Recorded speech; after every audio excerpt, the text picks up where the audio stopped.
Біздің бірінші ғимаратымыз Дженкс мейрамханасы.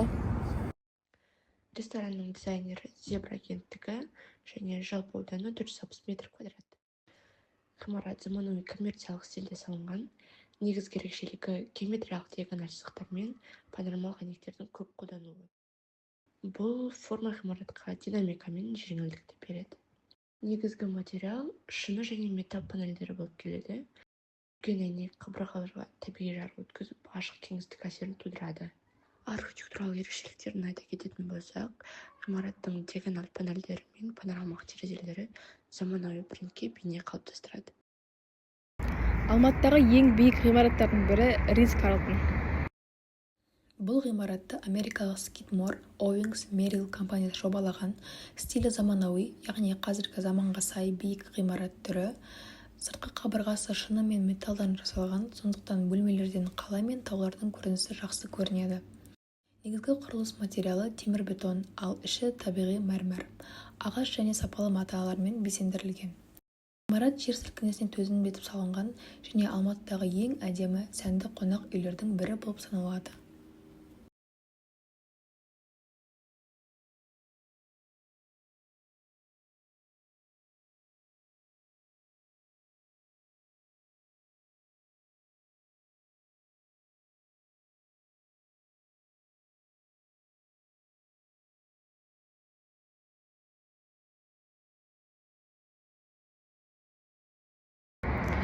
Алматының ең ірі және заманауи сауда орталықтарының бірі Есентай Молл. Есентай Молл 2012 жылы ашылды. Архитекторлары Skidmore, Owings және Merrill.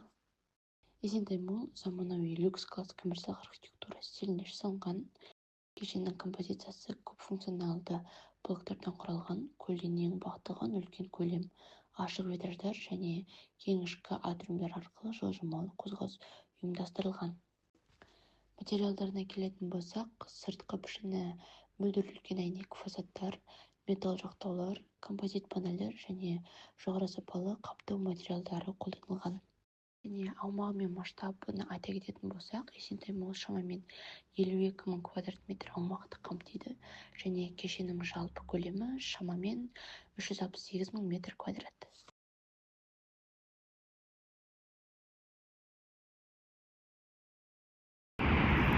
Келесі ғимарат Алматының мәдени нышандарының бірі Алматы театры. Мұхтар Әуезов атындағы Қазақ ұлттық драма театры Алматының мәдени нышандарының бірі болып табылады. Бұл ғимарат 1982 жылы салынған. Архитекторлары Баймұхаметов, Матайбеков және Оразымбетов. Архитектуралық стилі кеңестік модернизм мен ұлттық нақыштың үйлесімі, қасбетті трапеция пішінді, үлкен бетонды көзілік және ұлттық өрнектермен безендірілген. Кіреберіс колоннасы ерекше көзге түседі.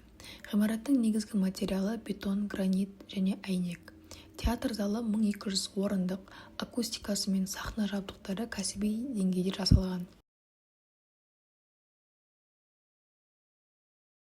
Бұл ғимарат Алматының басты мәдени және архитектуралық символдарының бірі саналады. Келесі тау мен қаланың үйлесімін бейнелейтін ерекше нысан Алматы өнер музейі. Негізгі архитекторлық бюро Чампан Тейлор. Ғимараттың стилі қазіргі заманғы, яғни контемпорари стилінде салынған. Қазіргі таңдағы музей көрме архитектурасының трендтеріне сай, символдық мәні бар көлемдік амалдар мен материалдар контрасттарын қолдана отырып салынған. Ғимарат 2 латынша L әрпі тәрізді көлеммен құралған. Бір бөлігі алюминиймен қапталған, ал екінші бөлігі құмтаспен қапталған. Құрылымдар орталықтағы арт-стрит, яғни өнер көшесі атты жарық толы артюм арқылы бір-бірімен байланысады. Бұл ішкі қозғалыс бағыты және жарықты қолдану тәсілі ретінде маңызды элемент болып табылады. Келесі біздің ғимарат Қазақстан Республикасының мемлекеттік орталық музейі.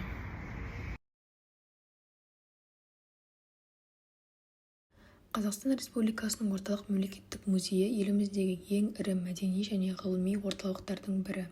Ол Алматы қаласының Самал 1 ықшам ауданында орналасқан. Музейдің қазіргі ғимараты 1985 жылы салынған. Архитекторы Закидин Байкенов, Самат Масанов, Рамазанова және Әбілқасымова. Ғимарат кеңестік модернизм стилінде тұрғызылған, құрылыс материалдары ретінде бетон, мәрмәр, гранит және әйнек қолданылған. Мұнда 300 мыңнан астам тарихи және мәдени жәдігер сақталады. Экспозициялар археология, этнография және қазіргі Қазақстан тарихына арналған. Алматы қаласының тарихи әрі әкімшілік ғимараты Алматы әкімшілік ғимараты. Ғимарат 1970-1979 жылдар салынған. Жобалаудың авторлары Монтахаев пен Қапанов. Стилін айта кететін болсақ, кеңес дәуірінің модернистік монументалды әкімшілік архитектурасы. Бұны біз ғимараттың мықты симметриялы көлемі, қадағаланатын терезелер торы және үлкен кіреберісінен байқауға болады. Ғимарат көлденең бағытталған үлкен блок, орталық бөлігінде акцент жоғары тұрған флагшток пен кіреберіске берілген.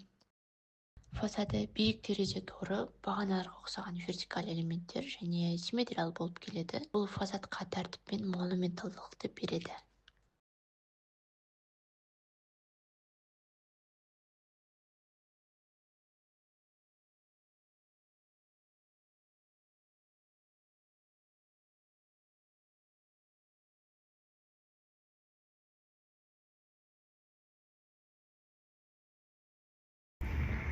Келесі біздің ғимарат Абай атындағы Қазақ ұлттық опера және балет театры.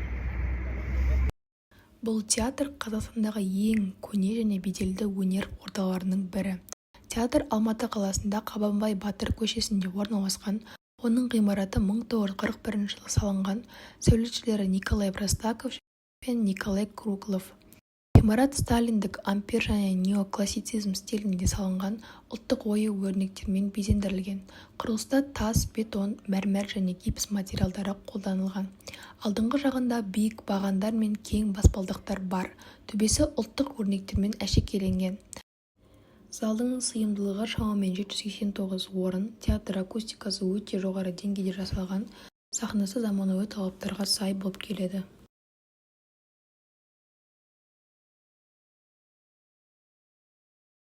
Келесі ғимарат білім мен инновация символына айналған оқу орны Каспий университеті.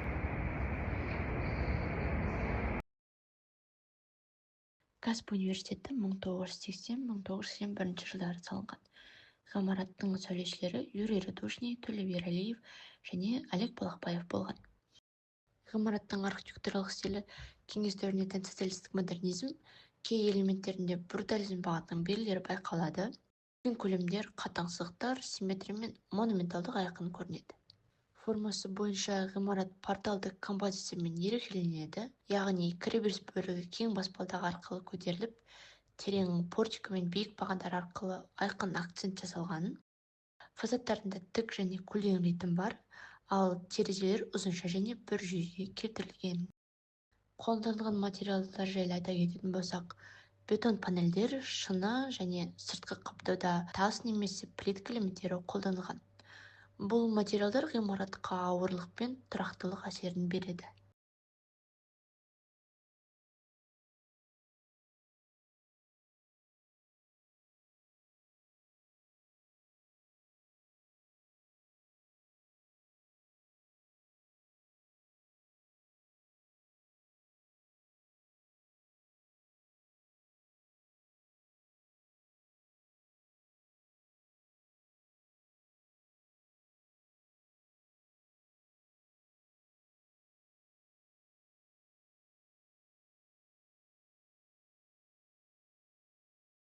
Келесі ғимарат Алматы қаласындағы ең танымал және тарихи ғимараттардың бірі Алматы Қазақстан қонақ үйі. Қазақстан қонақ үйі 1977 жылы салынған және қазіргі таңда қала символдарының бірі болып саналады. Сәулетшілері Юрий Радушный, Словцев және Кузьмин. Ғимарат биіктігі 26 қабат, шамамен 102 метр. Бұл Қазақстандағы алғашқы биік ғимараттардың бірі.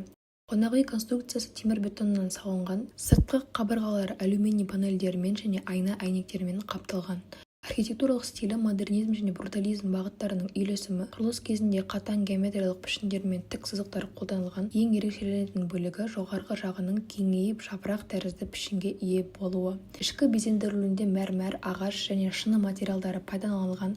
Қонақ үй заманауи техникамен жабдықталған, қала панорамасы көрінетін бөлмелермен танымал.